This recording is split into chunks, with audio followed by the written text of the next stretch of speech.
Hey, you guys. I was totally going to do this presentation in our call tonight, but my nephew is pretty fussy at the moment.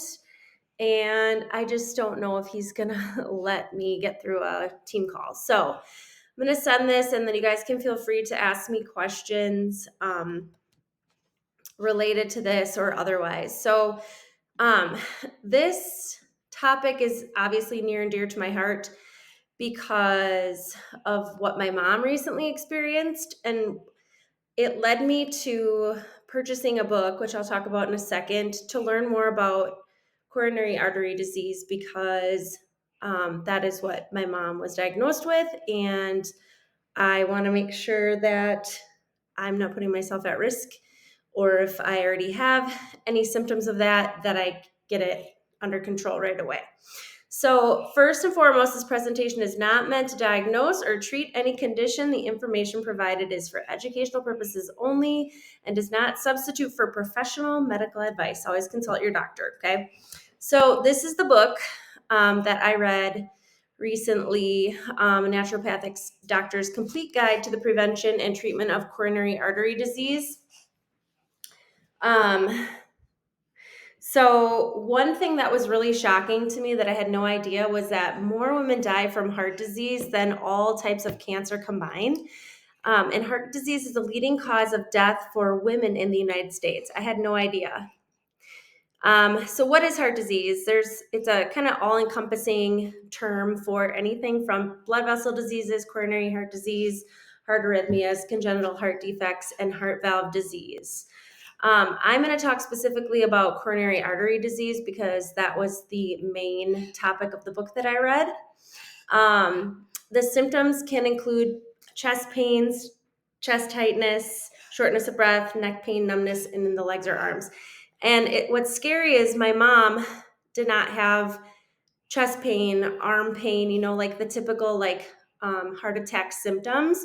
She had tightness in her throat. And so she had no idea that she was, a sliver away from a heart attack when she got to the emergency room. Atherosclerosis is the most common cause. This is the fatty deposits built up in the arteries, and it can also be calcium buildup, oddly enough. So the way to diagnose this is through an ECG, blood test, echocardiogram, CT scans, MRI scan, and angiogram. There are unfortunately some non-modifiable risk factors, which is the reason why I kind of dove into this topic head first, because there's a strong hereditary factor. So men are more likely to have a heart attack 10 years earlier than women. So males, their gender puts them at a little greater risk. Previous history of heart attack, obviously, and then, like I mentioned, hereditary things. So there are thankfully some modifiable risk factors. This just means like things that we can kind of control or we can do something about. High cholesterol, high blood pressure, physical inactivity, smoking, being obese or overweight, and then having diabetes. Modifiable risk factors continued would be limiting stress, and then obviously like limiting alcohol. And then the unfortunate part is that there are some inherited risk factors that we just really don't have control over as a person, which could be body mass index, insulin resistance, elevated blood pressure, type 1 and type 2 diabetes. Hey, we are just very snotty, you guys.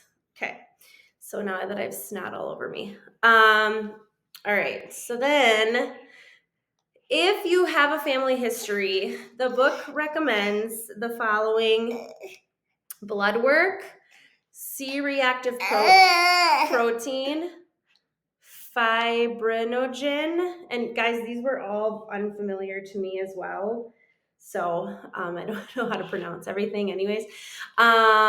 This kinesin, like protein 6, LPA, and APOE.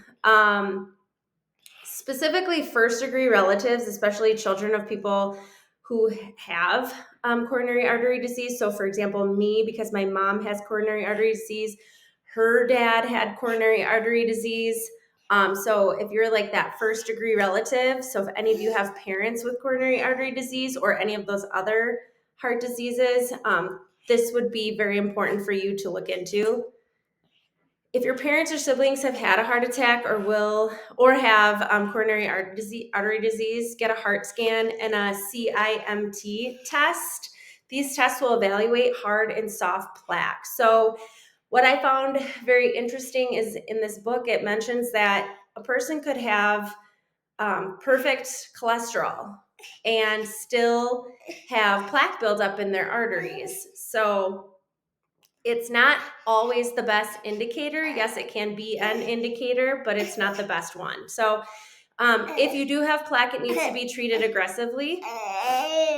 Family history is still a risk factor, even if your cholesterol is perfect and you exercise and eat well. Medical conditions that increase your risk would be depression, anxiety, and stress. These things all influence cortisol, and cortisol and heart disease kind of go hand in hand, unfortunately. Hypothyroidism and Hashimoto's, rheumatoid arthritis and lupus, having too much iron, I don't even know how to say that word, obesity and overweight, metabolic syndrome, diabetes, too much insulin. So obviously that's where the, modifiable risk factors like lifestyle, eating well, reducing alcohol, reducing stress, like those things are very, very important. So the treatment for heart disease, it can be managed by obviously adopting new lifestyle habits and getting rid of some less healthy lifestyle habits. And then obviously like medication. So, pharmaceuticals, I don't love when they're the first line of defense when it comes to disease, but in the case where somebody is at risk of a really bad, like a heart attack or some other kind of an emergency, sometimes it's just a necessary evil. But at the same time, we should still be really focusing on those lifestyle factors as well, and not just rely on a pharmaceutical and ignore the things that we can control. And there is an opportunity where you could potentially go off medication. In this book, he talks about a lot about diet and exercise, and I just didn't go into the specifics here in this presentation because I didn't want it to get too chewy. But you can reverse a lot of these things, fortunately. So just don't give up, right, Ryder? Okay, so I'm really sorry that I couldn't be on the Zoom call with you guys live. Obviously, you can see that this guy has been struggling. He had a fever when I got here, and he's just been kind of riding the struggle bus ever since. So thanks for being flexible, and I'm happy to chat more about this topic with you guys. I know this was kind of just a very brief synopsis of it, but if you do have heart disease that runs in your family, even though we focus on exercise and we focus on diet, I would still highly recommend getting this book so you have some guidance. He goes into the reasons why all those blood tests are really important. And my guess is if you have normal-ish cholesterol, your doctor is probably not going to want to run these additional tests.